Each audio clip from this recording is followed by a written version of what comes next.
Okay, so this is an interesting perspective. Okay, so thanks for clicking on. I'm Delia. I'm so glad that you're here. And we're going to be talking about body awareness today. What is body awareness? And it's uh, a thing that I have yet to meet a person for the first time who doesn't think they know what it means. And yet, there's lots of things about our bodies that are different from what we're told. For example, what if I told you that 98% of the thoughts and the sensations and the feelings that you experience don't actually belong to you?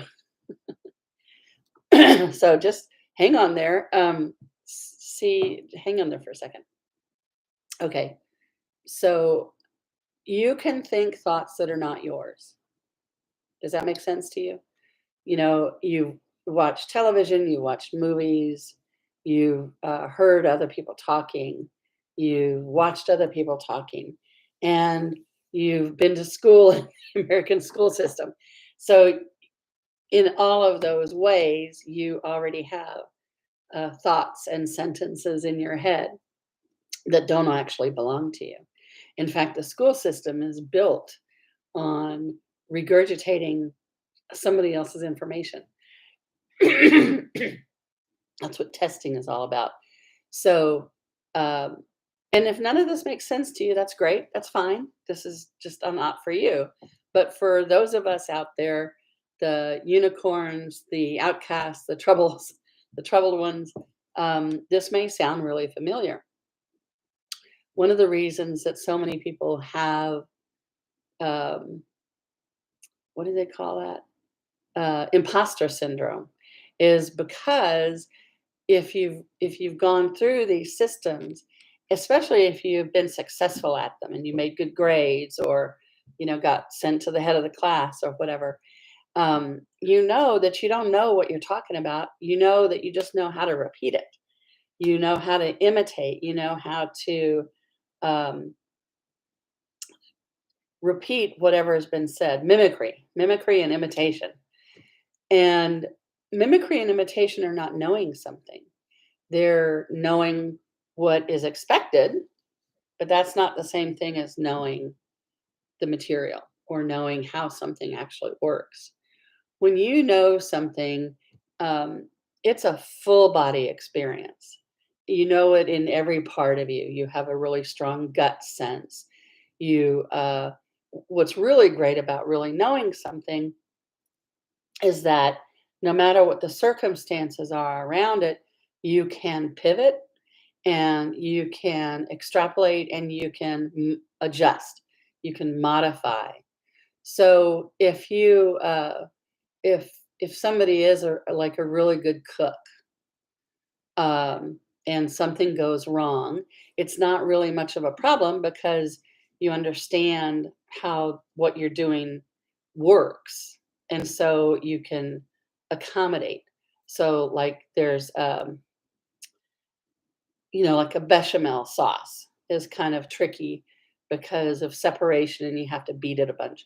So um, there was a Downton Abbey where the bechamel separates and everybody's in a panic. And this guy knows how to, I think it was Alf, doesn't matter. This guy knows how to fix a bechamel sauce because he really cares about cooking and how to do it.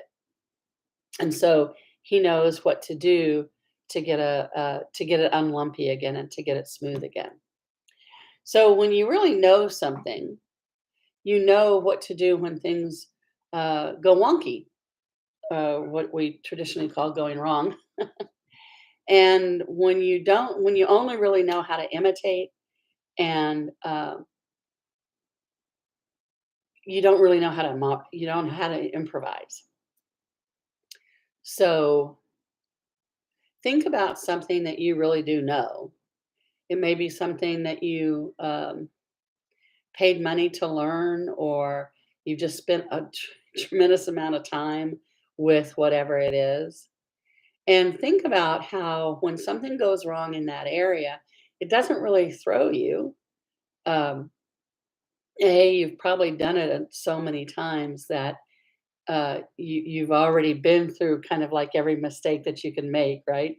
And so every mistake teaches you more about whatever the thing is. And so you know how to um, pivot and how to incorporate whatever is happening. So this is also an example of having seniority over the thing, or in kind of common everyday talk, what having mastery over the thing is that no matter how right or wrong things go, you can work with whatever the situation is. When you really just know how to imitate and mimic, every time something goes wrong, you're freaked because you don't understand the whole big picture. You don't know it with your whole body. And so when it goes off um, script, so to speak, you really are not equipped to get it back going in line. And this shows up in work a lot, and in anything where the form of training is mimicry and imitation. There is a certain amount of mimicry and imitation that happens organically at the beginning of something, but then it your experiences start to flesh out whatever it is, and it becomes easier and easier. I noticed that when way back in the olden days, when I was in my earlier career life in my like 20s and 30s, I'd be being trained by whoever for this new job that I had just taken. And in 2 days, I'd taken notes while they're talking to me, and I got it. I mean, intellectually, I was like, yeah, you're speaking English. I speak English. I got it. I know what the deal is. And then whoever was training me wouldn't be there anymore, and I would have to do it on my own. And the reality of doing the thing did not match the picture of how things went, how things flowed when the person who knew how to do things was there. And suddenly all the wheels are coming off, and I'm like, oh my God, am I stupid? Am I, I have to hide what I don't know, but I also need the information so I can do it right. So it was really, really stressful because I didn't know what I didn't know. And while I was in the training part, it's just mimicry and imitation and note taking. So the way my brain works is I don't really. It's like when I was in the steamship business and I had the regulations to read, but the regulations of importing products didn't make sense to me unless I was importing that product. So just reading what the requirements were for some product that I didn't deal with didn't help me comprehend how to import integrated circuits, which was the area that I was hired to do. And in reading the regulations, even on integrated circuits, didn't make sense until I had a question. And then reading it, because it was trying to match a question that I had, right? It was trying to fit. Then reading the regulations could make sense to my brain. So knowing something, well, just think about something that you really do know a lot about. You've studied it, you've done it for a long time, you care about it as it may be professional, it may be recreational, but just kind of close your eyes and feel the sensations in your body around knowing what you know about this topic. And just get a sensation. Just check your sensations in your body. Okay, and now think about something that you really don't know much about, and you kind of wish you did, or you're You want to make sure other people don't know that you don't know. That kind of hiding part of it, right? So it could be that you have friends, family, uh, coworkers who really know something very well, and it's something that you don't really care about, but you wish you did, or you wish you had that in common with them, or there's some kind of right? So see how your body feels when you're thinking about the thing that you don't know about, but you wish you did, or you wish, or you believe their point of view that you should, or whatever that is, right? See how it feels very, very different. So this is a really great example of body awareness. So body awareness, you're having sensations that may or may not have emotions attached to them, and that just means the words. Um, but it's a little squidgy, it's a little uncomfortable. So your body is telling you that this is something that you don't know as well. And then when you're thinking about the thing that you do know really well, and the comfort level, or the smoothness, or the ease, however, whatever the right word is for you, they're both telling you about how you are with a topic. So that's an example of body awareness. So your body is communicating with you through sensations and emotions, maybe, what your relationship to something is. And your body will tell you when it's time to go, for instance. Some people, it's really common for people to kind of get sick when they want to extract themselves from a situation.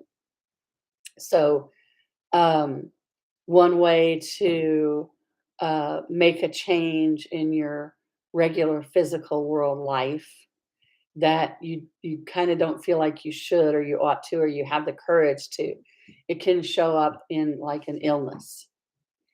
Um, it's really common for people to uh, kind of justify their choices based on um, something that somebody else can see, and that which is considered to be um, credible. So if you're going to make a move to a different climate because it's going to be better for your health, then you're blameless for the move.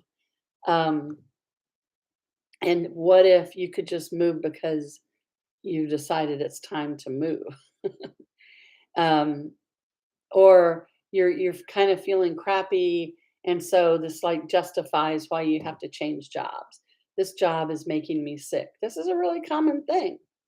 So your system, your body can be telling you that something doesn't fit, or it doesn't fit anymore, or it doesn't fit as soon as you decide. I mean, that's the other thing, is there's this great thing about everybody knows what they know. And the way you know what you know, is you have a decision to make, and you flip a coin, right? So heads is decision A, and tails is decision B about this one thing, right? And the way to really know what you know is you flip the coin, and then before you look at the coin, you can tell, wait a minute, that's not right. You flip the coin, and then you look at the coin. That's it. And if you're kind of a let down feeling, then that tells you what you really wanted. And if it's excitement, then it tells you, okay, this is what I really wanted. So that's a way that the sensations of your body, body awareness, can let you know what it is that is true for you.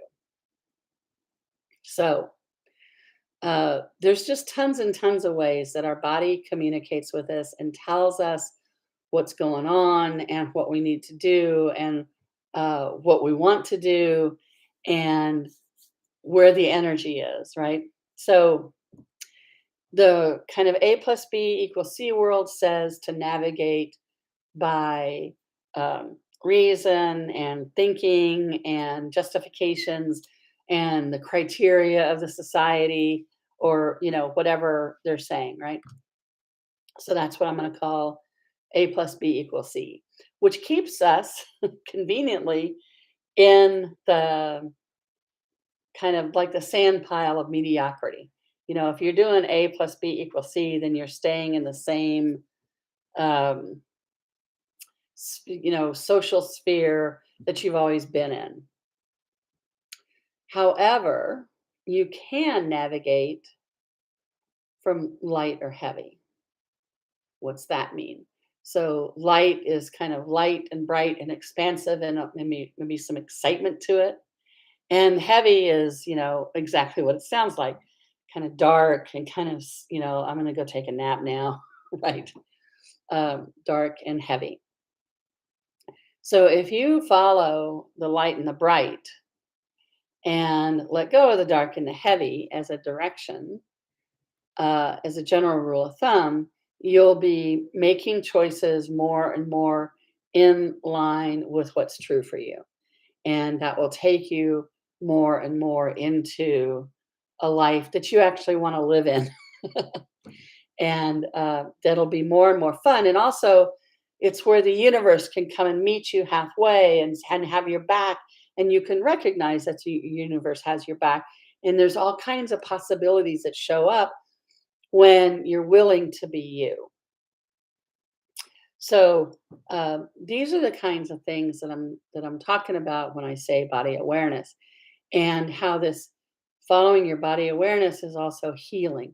It not only heals your body, it heals everything in your life and living. Um, for me, healing means needing the need to be healed is like a wounding or a stuckness or a stop or a withholding or a compression. And healing is just change.